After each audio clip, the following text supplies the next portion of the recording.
বকাবদ্ধ করছে, তাকে বিভিন্ন ট্যাগ দেওয়া হয়েছে। সেই সময় তাকে বলা হয়েছে রাষ্ট্রদ্রোহী, কারণ সে তাইফে গিয়েছিল তার জনশক্তি সমর্থন আদায় করার জন্য, মক্কাকে আক্রমণ করবে এই জন্য গিয়েছে, ট্যাগ দিয়েছে।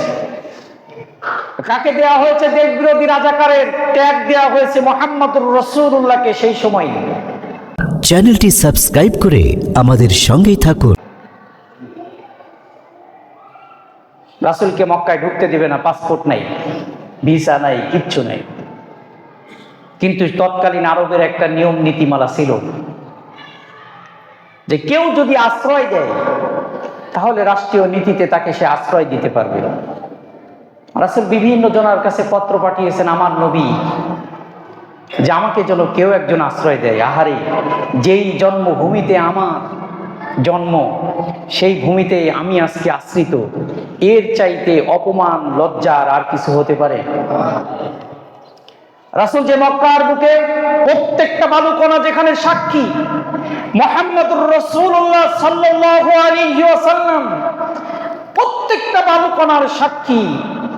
যেই নবীর গায়ে একটা মশা বসতে বেয়াদবি মনে করত, যে নবীর শরীরে একটা মাছি বসতে বেয়াদবি মনে করত, সেই নবীর মাতৃভূমিতে আমার নবীকে ঢুকতে দেওয়া হচ্ছে না, কেউ ঢুকতে দিচ্ছে না, আবার কেউ নবীর পক্ষে এসে কথাও বলছে না।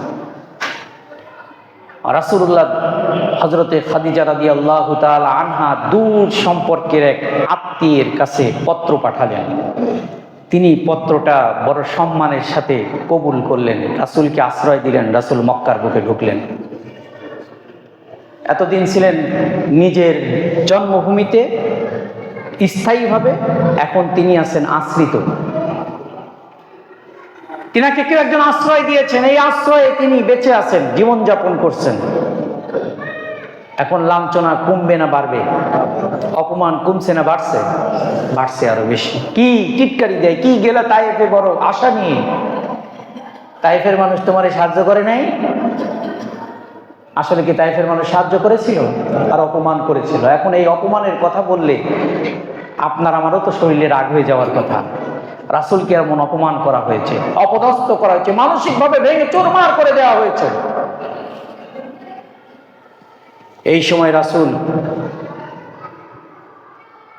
তিনি খানায়ে কাবার পাশেই উম্মে হানি তিনার ঘরে ঘুমিয়ে আছেন রাতে। রাসূলরা ঘুমান কিন্তু জেগে থাকেন, কল্ব জেগে থাকে। সুবহানাল্লাহ। রাসূলুল্লাহ সাল্লাল্লাহু আলাইহি ওয়াসাল্লাম খানায়ে কাবার পাশে বিবি উম্মে হানির ঘরে ঘুমিত আছেন। এমন সময় গভীর রজনীতে রাসূলুল্লাহ দেখেন ঘরের উপরের চালাটা সরে গেল, আসমানটা উন্মুক্ত হয়ে গেল। হযরতে জিবরাইল আমিন ফেরেশতাদের নিয়ে হাজির হয়ে গেলেন। রাসূলুল্লাহ সাল্লাল্লাহু আলাইহি ওয়াসাল্লামকে সঙ্গে করে নিয়ে জমজম কূপের পাশে গেলেন। জিবরাইল আমিন একটা পাত্র নিয়েছেন, পাত্রের ভিতরে ছিল দুইটা জিনিস, একটা ছিল হিকমত আর একটা ছিল ঈমান। সুবহানাল্লাহ।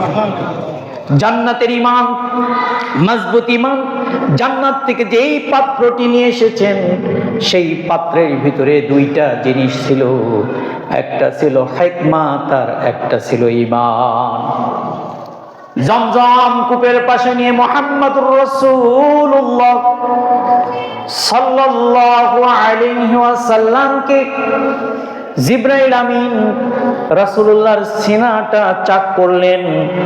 ওপেন হার্ট সার্জারি করা বলে, ওপেন হার্ট করলেন, বুকটা খুলে ফেললেন, কলটাকে বের করলেন। বের করার পরে মাংস খণ্ডটাকে বের করলেন, জমজমের কূপের পানি দিয়ে সেটা ধৌত করলেন। ধৌত করার পরে সেটা সুন্দর করে যেখানে রাখার দরকার সেখানে রাখলেন। আর এই কলবের ভিতরে দুইটা জিনিস আল্লাহ দিয়ে দিলেন, একটা হলো হিকমত আর একটা হলো ঈমান। সার্জারি শেষ হয়ে গেল।